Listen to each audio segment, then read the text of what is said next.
Pihak Anies pencitraan ingin bersih dari pendukung khilafah, radikal dan intoleran. Dan kita tahu catatan buruk Anies di politik, kita tahu semuanya. Bagaimana Anies sangat menikmati strategi dan dukungan yang menunggangi agama sejak pilkada DKI dulu. Dan itu nggak akan hilang dari ingatan publik sampai kapanpun. Jejak digitalnya Anies itu sudah kita semua sudah tahu. Jadi Anies sendiri seolah ingin cuci kaki, bukan cuci tangan ya. Cuci tangan itu kalau menghilangkan virus atau kuman, yang nempel itu cuci tangan.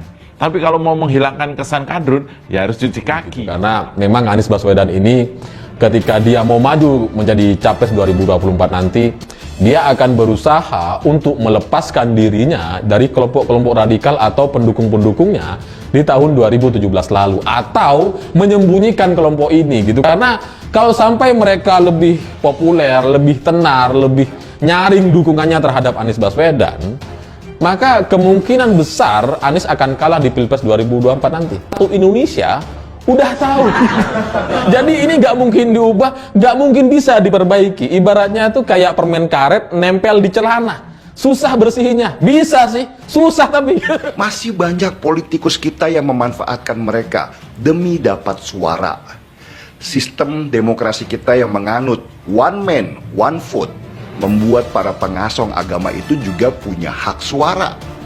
Inilah yang repot ketika tidak ada kesamaan visi di antara para politikus kita terhadap masalah besar ini yang bukan hanya jadi masalah di Indonesia, tetapi juga dunia. Politik identitas dipakai sebagai cara untuk memenangkan kekuasaan.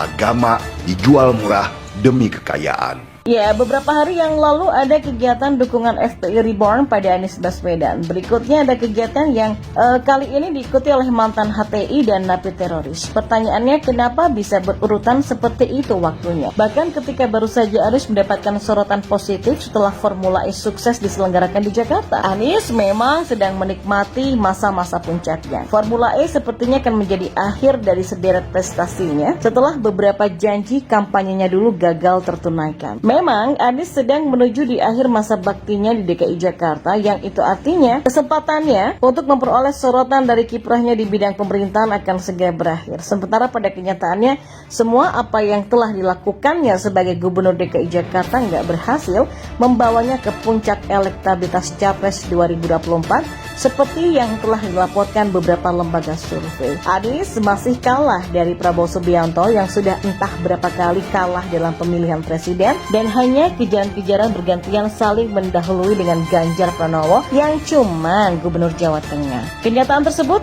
tentu bukan sebuah capaian yang bagus untuk Anies. Sementara cita-cita masih sangatlah panjang, pintu Pilpres 2024 masih sangat terbuka untuknya. Bahkan di Tengarai sudah ada satu partai yang siap menjadi pengusung setianya, tapi dengan elektabilitasnya yang cuman segitu-segitu aja, ini pasti tentu berat bagi Anies, berat juga bagi partai pengusungnya. Anies akan kesulitan untuk dipasarkan, sementara ada satu hal yang berat dan terus menempel melekat pada Anies Baswedan, yaitu citranya yang dekat dan didukung oleh kelompok khilafah dan kelompok radikal intoleran.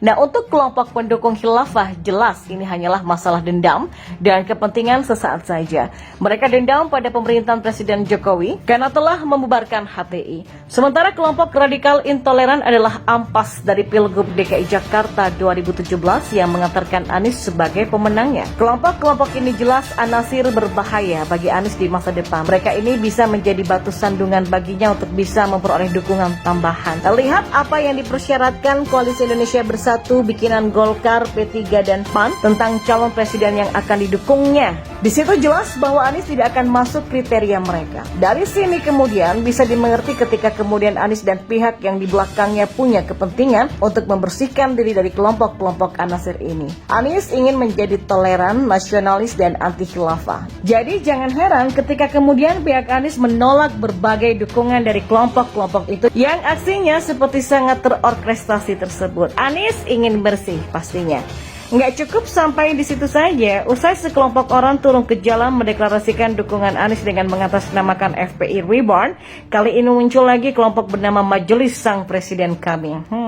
Mereka nggak turun ke jalan, tapi menggelar acara di dalam gedung. Mereka mengaku terdiri dari kelompok ex-HTI, ex-Napiter, dan juga ex-FPI. Ini kumpulan dari komunitas apa ya? Ini bisa dikatakan ya seperti yang tadi, Bapak ini dari ex-Napiter, saya sendiri dari ex-HTI, ada juga sebagian dari simpatisan FPI. Bukan mewakili ya, mereka perorangan, kata pria yang mengaku sebagai ex-anggota FPI Alif Akbar. Tapi intinya mereka mendukung Anies dan berharap umat memilihnya sebagai presiden 2024 sampai 2029 mendatang. Nah, dikarenakan figur beliau itu kan memang sangat dibutuhkan oleh bangsa ini dari segi amanah, dari segi ya banyak faktor lah. Istilahnya Bapak Anies Baswedan ini sudah layak dan sangat amat layak dan dibutuhkan oleh bangsa ini untuk memimpin sehingga ke depannya bangsa Indonesia akan menjadi lebih baik, jadi lebih sejahtera dan terutama membanggakan di mata dunia, kata salah satu dari mereka. Saya kaget karena ada yang mengaku mantan Napiter, mantan FPI, mantan HTI, dan lain-lain. Di satu sisi kelompok sebelah menganggap ini adalah acara settingan yang bertujuan mendiskreditkan Anies. Mereka yakin ini adalah upaya untuk menjatuhkan Anies Baswedan dengan mengaitkannya dengan kelompok terlarang tersebut. Tapi saya mikirnya begini loh, Anies nggak ada komentar kan? Seharusnya sejak aksi-aksi jalan tersebut Anies buka suara dan membantah keras. Bagaimanapun juga kan,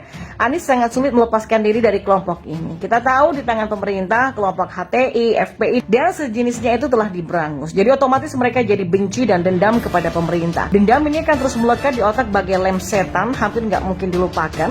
Mereka butuh tumpangan agar bisa berkuasa, itu intinya. Dan salah satunya adalah mendukung salah satu calon yang mereka anggap bisa memfasilitasi keinginan mereka nanti. Anies yang sejak Pilkada 2017 telah didukung oleh gerombolan Rizik dan kawan-kawan, kini sulit melepaskan diri dari mereka. Pendukung Anies selalu dicap dari kelompok seperti ini. Jadi kalaupun pendukungnya mau jual narasi Anies tidak berkaitan dengan kelompok tersebut, rasanya sangat sulit diterima. Mindset ini sudah melekat sangat kuat di benak banyak orang. Dan sebelumnya mereka menumpang Prabowo, tapi karena kalah mereka sibuk cari tumpangan baru. Anies adalah kandidat terkuat. Kelompok penjual agama ini sedang mencari cara agar dapat menguasai negara ini. Ada satu hal yang menarik lainnya.